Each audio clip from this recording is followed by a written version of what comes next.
Chapter 5 Happiness is. Throughout our present life, flashes of pure joy are like rare diamonds, experienced only rarely and briefly. Hearing the first bird of spring, walking hand in hand with the one you love, seeing a perfect sunset, or watching kids on Christmas morning. Life in the end times is no picnic. Too often we find ourselves trudging through days strewn with problems. Sometimes it's cause for celebration just to make it through another week. The carefree times are too infrequent and joy is hard to find. Why? It's like a woman having labor pains. Time is groaning to give birth to a magnificent millennium. For the anxious longing of the creation waits eagerly for the revealing of the sons of God. For we know that the whole creation groans and suffers the pains of childbirth together until now. Romans chapter 8, verses 19 through 22. Time is a brutal taskmaster. Living by the sweat of the brow is a drag.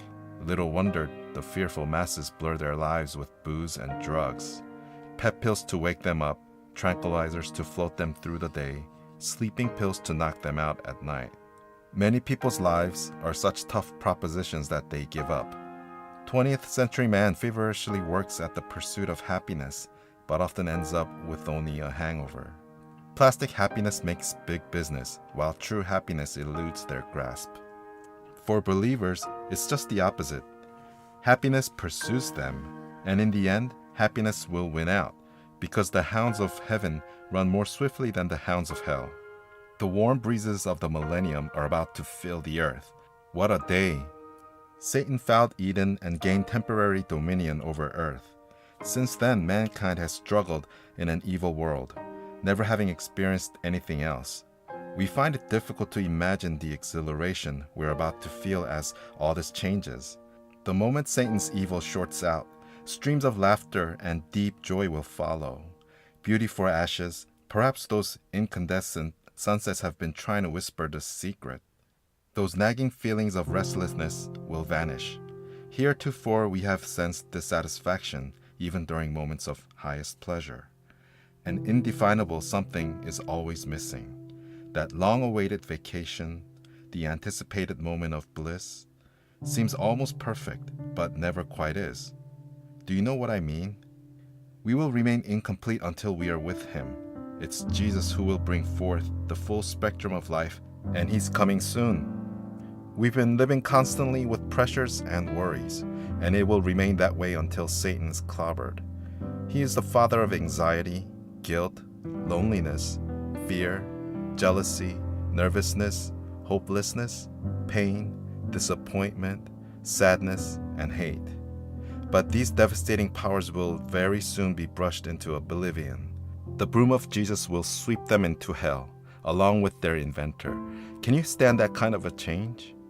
Will you miss the bill collectors, the hourly reports from bad news broadcasting company, the pain of cancer, the surgeon's knife, the bloody wars? Will you miss the lying politicians, the illness, the fat, the funerals? It will take a lot of getting used to, but I think we can make the adjustment. We better get ready to live in a brand new kind of a world that God has designed on His heavenly drafting board just for us. So hang tough. We've almost got it made. Let's not falter when we're about to break out of this wearing 6,000-year battle into a dazzling millennium world. All those things that wear us to a frazzle are just about over. I pray the reality of the millennium will so explode in you that the cares of this present time will pale in comparison, and that discouragement can never again take root. Only a God kind of truth has that explosive capacity. We are nearing a renaissance of Eden's perfection. The restoration of the Garden of Eden begins immediately following Armageddon's fury. How good to be on the inside, knowing we're in a fixed fight and our side wins.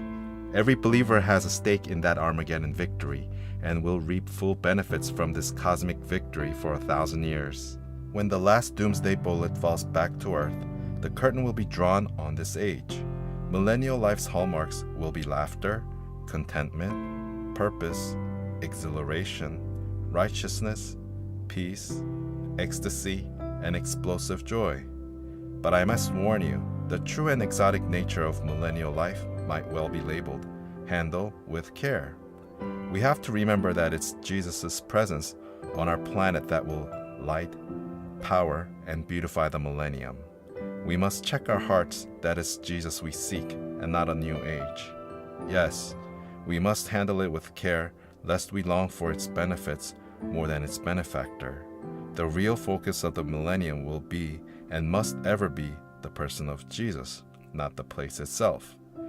Jesus is the millennium's architect, its centerpiece, its all. Seek ye first the kingdom of God and his righteousness, and all these things shall be added unto you. Matthew chapter 6, verse 33.